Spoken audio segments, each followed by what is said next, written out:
When people say you can never have too much Lego, I kind of disagree with them because I have a lot, and this is just what's on display. And there's a lot in storage, and there's a lot I don't have access to. And so I don't know. I think that if you have a bunch of Lego that you can't display and appreciate, you probably have too much Lego. Hi, Corner.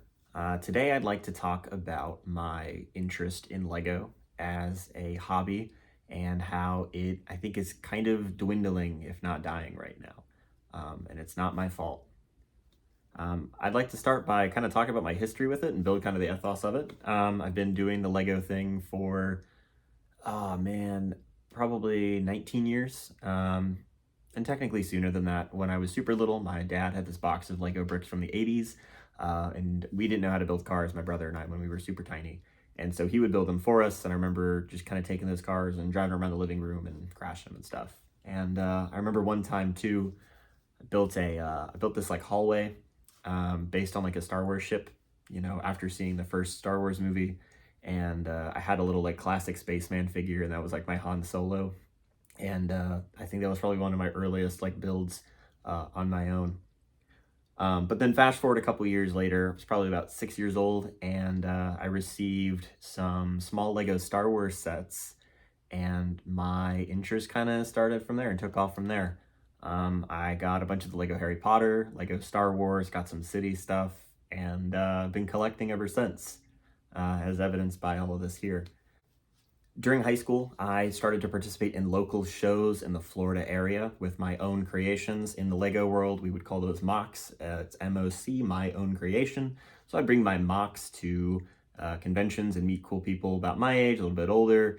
And that was really neat because early on I was participating very parasocially, kind of almost like a corner lurker in video kind of podcasts and stuff, and just listening in to conversations with people who had channels who were creating these things. And it wasn't until the end of high school that I was really able to participate in that in some capacity. I also used to have a Lego channel that does not exist anymore. I deleted it after my students discovered it when I started my internship all of like 4 years ago. So I had some sort of participation and engagement in a couple different ways in this community back in the day. I will hyperlink all the stuff that does exist of my early engagement as much as I can, as well as some of the engagement that I've had in the community more recently. In college, I worked at a local Bricks and Minifigs, which is a franchise that can be bought in which you sell secondhand Lego. They're based out of Utah, and it's very much grown and almost hit kind of this weird bubble in just the last couple of years.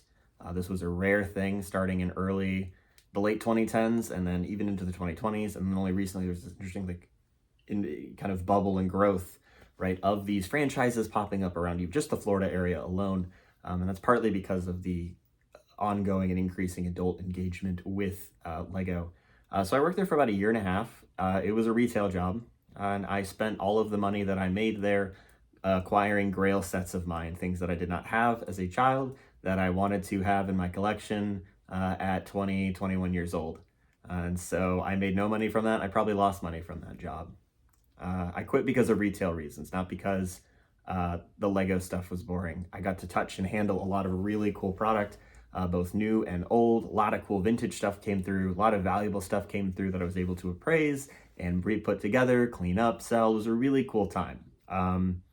And though I was kind of miserable at times on the retail side of it, I really did enjoy seeing the trades that people would bring in and being able to kind of engage with kind of like the history of it, right? Anything now that is no longer in production, right, has some sort of not only monetary, whatever resale value, but has a historical value to it. And so being able not only to just handle that stuff and resell it, but also to acquire it myself has been really cool. So like take, for example, right here is the factory garage, car garage. I think it's called Factory Cars is the official set name. This is some of the earliest attempts from the Lego group to engage with the adult community. This is some very early mock-styled car builds. Lego cars from this time in official sets were not nearly as detailed as this. Some of the build techniques in here are suspicious at best. This little like flap here, for example, does not pass Lego build standards as it's connected by merely this little headlight brick, but I don't need to get into this like crazy. But these cars, some of these other ones are quintessential examples of the, I think, charm and the real authenticity, I think, of what the early adult community offered versus today. At the same time that I was doing retail in college, I was still doing some of the convention scene, staying within the local Florida area. The big shows are in Atlanta and Virginia.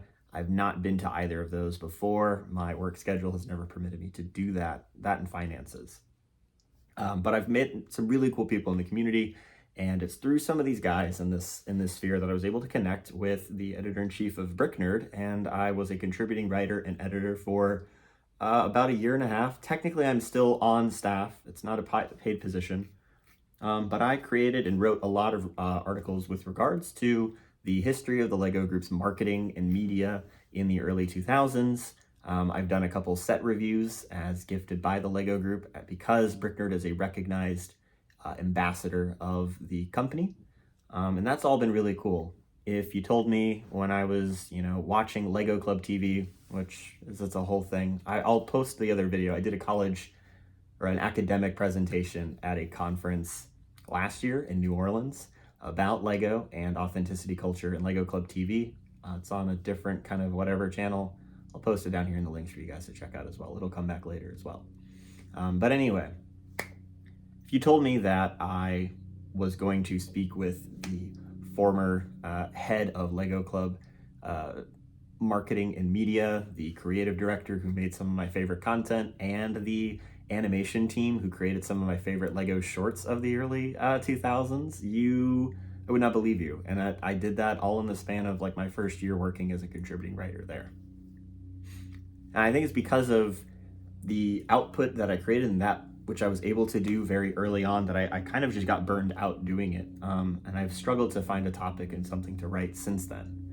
My last article was a top 12 Lego minifigures that need to be remade in like the mystery minifigure lines, and writing listicles is not it. That is a slog and a really not fun practice per se. I only had about 7 or 8 ideas out of 12 figures for the line that I really wanted to talk about this last time around.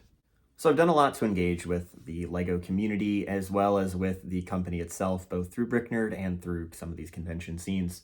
But I find myself, maybe it's just a matter of maturity, growing old, interest changing, the appetites, as we might say, are constantly undulating and transforming as we get older. I'm finding that my interest in LEGO actively is far less prescient and far less in the forefront of my life. And I find myself really wanting to disengage with it in a lot of respects as well. I think there's a couple reasons for that. I think it's important to note that the state of a company, or specifically with the LEGO Group, whether or not you want to admit it or not, what is being produced and the products that are being given to the public ultimately will determine the discourse that is had around the community or within different sects of the community, whether or not people want to admit that or not. For collectors, it's a little bit more obvious, right? New sets are produced, discussion, buzz, insights about it come up, and conversation about, I don't know, the new Lego Star Wars sets comes up and is always expected and will happen, right? Even for people in the mock kind of personal builds kind of communities and spheres, discussion about product is going to happen. New parts, new elements, new figures, new whatever that gets produced through these sets needs to be observed so that new techniques, new ideas for builds, new inspiration, right, may come about. It's important to know if there's a new part coming out. It's important to know if a part gets recolored as well, because that determines that which you can kind of create with your own bricks in your previous or prior existing collection. If the LEGO Group ceases to produce content, or I guess product, I should say, not even content, it's a consumable. Even if the LEGO Group ceases to produce something for the audience or for a particular group, discourse is going to die around it, or at least discourse directly connected to the LEGO Group is going to pull away or be disconnected. For example, the Bionicle community is not dead by any means. It still exists in different pockets online, but because Bionicle is a defunct theme and the LEGO Group has no plans for reviving Bionicle at all by any stretch, discourse around it in relation to the LEGO Group as an entity has ostensibly ceased. The last thing that the Lego Group actually produced for it came out just a few years ago as a tribute. This is the tribute. This is Tahu and Takua. Are brick-built versions of previous existing Bionicle figures. The Bionicle system does not exist any longer. The Bionicle community does not want to see Bionicle brought back in bricks necessarily. And because these parts that existed for these characters 20 years ago are defunct and ceased to exist, the Lego Group doesn't do it. The community doesn't participate in discourse with regards to the Lego Group much at all anymore. Ostensibly, the discourse is done with regards directly related to the Lego Group. And so all of it is now kind of insular with regards to the media that was created. At this point, it's a lot of fan projects and predicated on the mocking community. So not only does the product that the Lego Group directly produce influence engagement and also retention of an individual or group of people with regards to what it's doing in building its community, so too does the image of the company and its brand, as well as by extension its marketing and media. The Lego Group in the last 5-6 years has really leaned into the lifestyle brand kind of reputation. Part of this is because of the COVID boom with Lego. Adults obviously being locked up for a long period of time needed new hobbies, and Lego really did very well during the pandemic. What else are you going to do if you're inside? Let's build a Lego set, etc. And so around this time you see a lot of the large adult sets that were a little bit more few and far between at the time start to become more commonplace. The Botanicals collection became far more prolific and has definitely grown in the last 5 years. And become more in demand. You see more 18 plus sets. The Lego Group now dictates as icons. They have these black box premium looking products, right? $400-$500 sets, usually based around some sort of intellectual property accrued. The Lego Group is not shy about doing this. It's not a stranger to doing this. The Lego Star Wars Ultimate Collector Series products have been going on for as long as Lego has held the license to Star Wars. But this is far more commonplace for other IPs as well. What a lifestyle brand essentially does is, or the goal of it, I should say, is an attempt to ingratiate the company and its products into the lifestyle of a consumer. When a new set of an icons or whatever is presented, its marketing is focused on some sort of adult building it in their very nice, middle-class, rich, fancy home, on some sort of bookshelf or display piece. It's a display piece solely, right? It's a very sophisticated marketing. It's highlighting this is for adults. You can have this on display. It's very cool that you have this. Okay, it's not cool that you have this fire station. It's cool because this is like the best fire station that came out. But it's cool that you have like the Lego flowers. It's cool that you have the $500 Rivendell on your shelf. Right, you will be cool with this. And that's what the goal of the lifestyle brand is. It's encouraging individuals to be defined by that which they consume. And I have a big issue with this. Perhaps it's my contrarian nature kicking in, or even it's just my nostalgia tinted glasses for 20 years ago Lego. But I really don't like the lifestyle brand and initiative that the Lego Group has had for the last 5-6 years. The Lego Group is a company that was, at least initially, designed to produce toys and programs and content for children. And as such, its marketing, its media, its creative endeavors, its products, at least when I was growing up, not to say it isn't now, was certainly fresh and encouraged expression outside of the product that is being offered. I talked about this in my Lego Club articles, and I've talked about it in my brief college lecture. Again, links down in the description.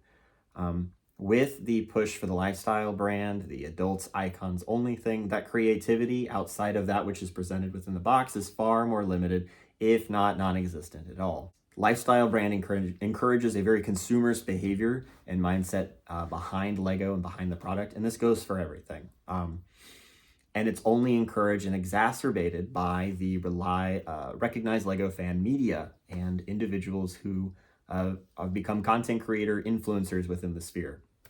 I'm not going to name names. If you know, you know. That's not what this is for. But much of the content produced by these influencers encourages collectability, encourages the consumption of lots of rare or present sets en masse in bulk. $1,000 hauls for the January wave of Lego sets are commonplace amongst these individuals. Videos highlighting the rarest Lego Star Wars minifigures are now in my collection are a dime a dozen, if not very common. The discourse in the popular culture with regards to Lego has shifted from generally the creative aspect of it to its monetary financial value and gain, which sounds very similar to another kind of a hobby or interest we'll discuss it in just a moment very briefly. Pokemon and trading cards and action figure collecting has all been ruined by scalpers and individuals who have a stock revenue wealth mindset first. We see that with Logan Paul investing in Pokemon TCG 5 years ago. And we see that now with the One Piece card game. As somebody who plays and engages with both of these things, it's going to be far more difficult to engage with it because of prices and the scalpers market. And the same goes for Lego. It's harder and more difficult for me to engage or want to engage with Lego when these consumerist only monetary gain investment kind of practices and mindsets become that which dominates the general discourse around it. And that's not what I got into this for. That's not why I like this. Perhaps it's a bit hypocritical for me to even discuss the consumerist and collectible nature of Lego and some of these things as somebody who actively engages with it, if not evidenced by all that is behind me. And to that I would say fair enough. I might be part of the problem in engaging with this stuff. However, you shall know them by their spirits, right? My want and engagement with this stuff and participation in this thing comes out of a love for the company's history, comes out of a love for what it was to me as a child. And then my want for the stuff that I collect is oftentimes sentimentally connected to that which I've created through Brick Nerd. It's connected to its own history in almost my own way of wanting to preserve or observe or document the history of the company and that which it has created or produced. So for example, this is a sealed promotional set from probably 98. This is a little train car, push cart. This has a promotional item with the Lego Loco CD-ROM, and has some very like weird, interesting minifigures. This is like Super Train, Super Conductor, and then this is this little like minifigure boy who has been affectionately named across all of different Lego media of the 90s as Timmy. Whatever. This is cool. This is niche. This is weird. This is a very small, obscure kind of part of the Lego Group's history that I think needs to be preserved and recognized as much as the big $700 Lego Star Wars set that comes out every year. And perhaps that's some of my apprehensions and issues with engaging in discourse with Lego and engaging with people kind of in the popular culture with this stuff, because so much of it is collector minded insofar as it's worth a lot of money or it's tied to this other IP and intellectual property that I consume and enjoy.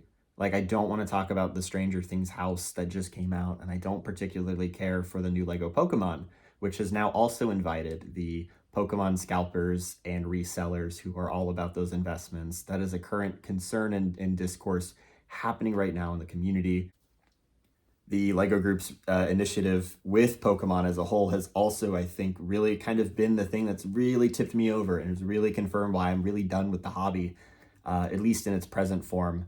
When I see, Pokemon, which is a historically children's trading card game and media by which to engage with, whether it's the video games, the cards, right, the anime, the manga, right? These are designed for children, and then all that is produced by the Lego Group in its first round of sets are inaccessible display-only items for adults. The marketing as well for this has all been focusing on millennials and then returning to the hobby, returning to Lego, returning to Pokemon through this. And it's really concerning. This is the lifestyle brand in its fullest form for the Lego Group. And I just have a lot of issue with that, and I don't want to engage and participate with that if I can help it. Is this all very young man yells at clouds, as my editor-in-chief once told me? Yes. Yes, it is. This is very much a young man yells at clouds situation. Does this have any bearing on the corner at all? No, probably not. But I think it's worth discussing because in some way, so much of the creative work that I've done online and my footprint here on the internet that exists in some way is so very much defined by the research and the effort and the work that I've put into documenting and highlighting the creative energies and efforts of creatives within the world of Lego. And to see the energy that was and the talent that used to exist no longer exist for the Lego group specifically is really sad. It really sucks. But it's nice that it's preserved. It's nice that it exists in some way, and I'm glad to have been able to contribute to that in some way. I hope that this does have some connections or ability to transfer over to other discourse in the corner. And as we talk about that which shapes the culture, that which defines it, because a lot of the lifestyle brand concerns and the consumerist tendencies of the Lego group right now as a company, surprise, surprise, should be applied or observed with other interests and such. I don't think we're necessarily in that era of TLC discourse by any means. A lot of the culture war discussions about media have ceased, but I'm sure they'll rear their head back around in some kind of way, shape, or form. Yeah, that's all I have to say, I guess. I like Lego. I like participating and engaging with the stuff that I've collected, and I liked writing the stuff that I did for the time. I still like hunting for old antique or vintage Lego product, whether that's the magazines or catalogs or strange one-off figures that are not, the most notable kind of valuable stuff.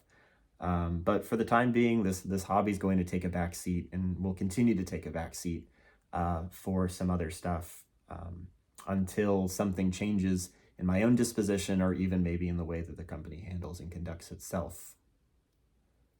So yeah, that's all I got. I might do a bonus video in which I just show you some of the stuff here in my room that I've accrued and collected or built as well. Yeah, let me know what you think. Hope you guys got something out of this video. Until next time, I'll see you around.